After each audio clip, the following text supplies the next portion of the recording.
Guys, welcome to Andy Shaw's YouTube channel. Episode number 1, part number 2. Here we go. It was during such awakened times of the century that Patel was born amongst a people who were bold, courageous, and virile, but honest and self respecting. Their moderate middle class affluence gave them a certain cohesion and independence of spirit, largely contributed by the compact, well knit community of Patidars they belonged to. Patel's father, Zaver Bhai, was a Leva Patidar, a Leva Patel, a class of cultivators known for their sober, simple character, quiet nature, industrious habits, honest dispositions, and straightforward dealings. Not only were they amongst the best farmers in Gujarat, but perhaps the whole of India. They were perhaps descendants of the leading men among the original settlers of Gujarat, known as the men of family or kulia. The rest of man of no family or a kulia. Since the Patidars hailed from Punjab, this speaks volumes on their being skilled cultivators and their love for cattle. The main occupations of the Aryans. In about the 12th century AD, Siddharaj Jaisingh, the ruler of Gujarat, arranged for the migration of about 1800 families from the Ganga Jamuna Doab with the ostensible objects of having the jungles abounding the Khera region converted into cultivable land. To give these hardy indigenous people sufficient inducement, the Raja introduced a system called Narva, under which the land went to the head of family and thus ensured undivided inheritance. The migrants were settled in 12 Khera villages, of which the most important 6 were Nadiad, Vaso, Karamsad, Bhadran, Dharmaj, and Sojitra. The Patidars from these were considered to be superior to the rest. Alauddin Khilji's conquest of Gujarat ushered in unsettled conditions. Many well-to-do towns or villages were looted by the unruly peasants. During 1460 to 1511 AD, Muhammad Begara, as ruler of Gujarat, not only added glory and luster to the kingdom of Gujarat, but brought about normalcy in Khera by making one Patidar the owner of village lands.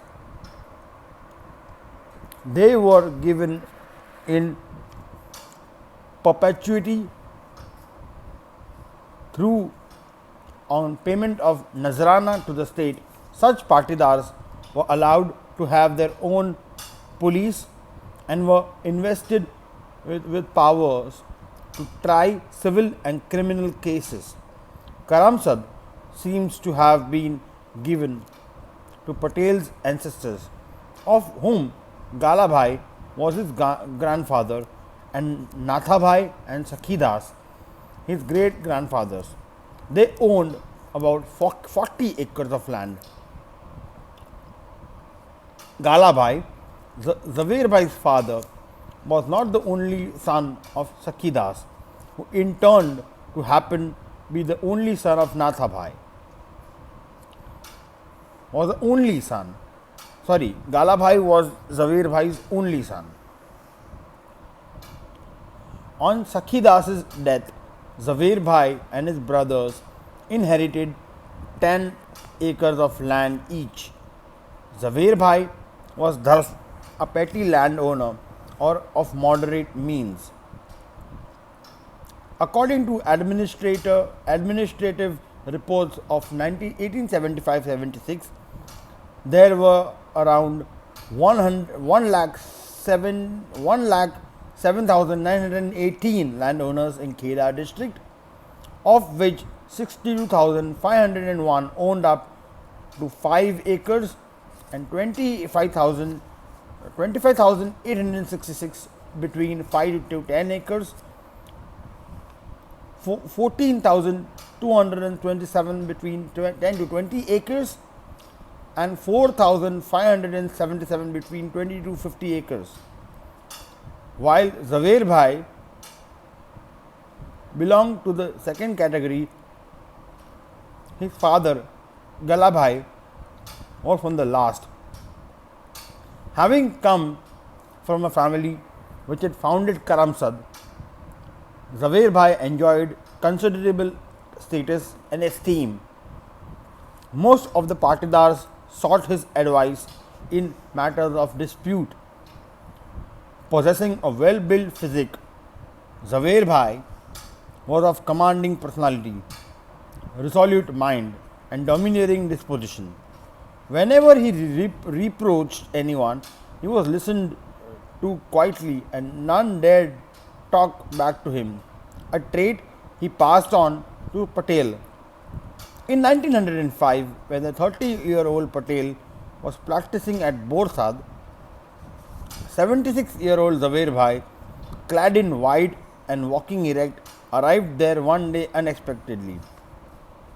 With humility and respect for his father, Patel immediately put aside his hookah, got up and asked, "Mota Kaka, what has brought you here? If you had sent me word, I would have myself come to Karamsad.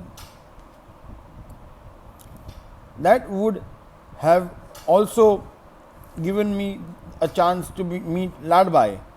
Zavir Bhai said, "Since my work is in Borsad, what was the point in asking you to come to Karamsad? And what is the good of your enjoying such high reputation and great influence in the district if, in spite of it, a warrant can be issued against our Maharaj and police threatens to arrest him?" Patel could not hold back his sarcastic tongue. "A warrant against the Maharaj? He is the incarnation of God Purushottam. How could anyone dare think of arresting him who has the power of setting us free from the bonds of this world?" Patel's attempt to advise his father that he ought to give up the company of sadhus angered Zavir Bhai, and he retorted, "That is not what I came to discuss. All I want you to do is to have the warrant cancelled if one has been issued." Having issued such a fireman, he left Patel's office with the same abruptness with which he had entered. Patel himself was in this regard his father's image, firm, determined and demanding. And like his father too, he was least tolerant of injustice and ever ready to fight it out. Both father and son were of independent temperament and hated flattery. A deeply religious man, Zavir Bhai was a believer in the Swaminarayan cult. Most of his time was spent in the Swaminarayan temple at Karamsad. Even at 85, in 1914, he often walked to Vartal, about 20 miles from Karamsad, to offer prayers on full moon day at the main Swaminarayan temple there. Many a times, Patel, as a boy, accompanied his father and often fasted with him twice a month. But he never grew orthodox and gave up fasting and formal prayers as soon as he moved out of Karamsad, though he never became agnostic or irreligious. Patel, along with his elder brother Vittal Bhai, had also inherited from his father the great quality of becoming a firebrand freedom fighter. It is well known that Zaver Bhai, moved by nationalist fervor, joined the Rani of Jhansi in the 1857 War of Independence. When it petered out, Zaver Bhai was taken prisoner by Maharaj Rao Holkar. One day, Holkar was playing chess within sight of his prisoner, and whenever he made a wrong move, Zaver Bhai made bold not only to point out the mistake but suggested instead the right one. Astonished and pleased, the Holkar not only returned Zaver Bhai his freedom, but the two also stuck up a friendship. His son exhibited similar genius in making the right moves on the country's chessboard in his settlement with the princes. Zaver Bhai, who lived up till the age of 94, had 5 sons, whom he had given names bearing religious significance. In order of seniority, they were Som Bhai, meaning the sun, Nar Bhai, meaning Narsi, the Narsi god, Vittal Bhai, Vittal Nath Ji, Vallabh Bhai, Vallabhacharya, Kashi Bhai, Kashi or Varanasi. The first two engaged themselves in agriculture. The middle two turned out to be more enterprising, becoming barristers and India's foremost fiery political leaders, and the youngest a practicing lawyer. In his strong, stout build,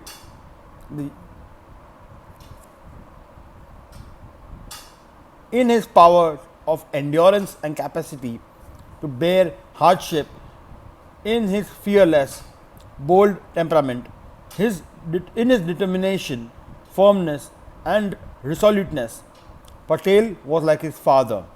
Patel's mother, Ladbai, also molded his character. She came from Nadiad and was 18 years younger than Zaver Bhai.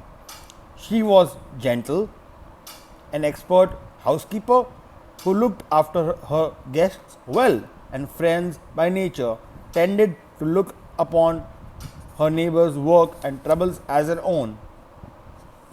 It is said of her that until she died in 1932, at the age of 85, she ran the house and cooked every meal. From her, Patel inherited motherly instincts, the spirit of service that was so dominant in her, also a taste for cleanliness and the orderliness he observed throughout his life. Like all Hindu mothers of her times, she narrated to her sons the epics like Ramayana and Mahabharata, which seem to have had a great impact on both of her sons, both Patel and Vittal Bhai. These epics instilled in Patel's mind warrior-like qualities and awakened him into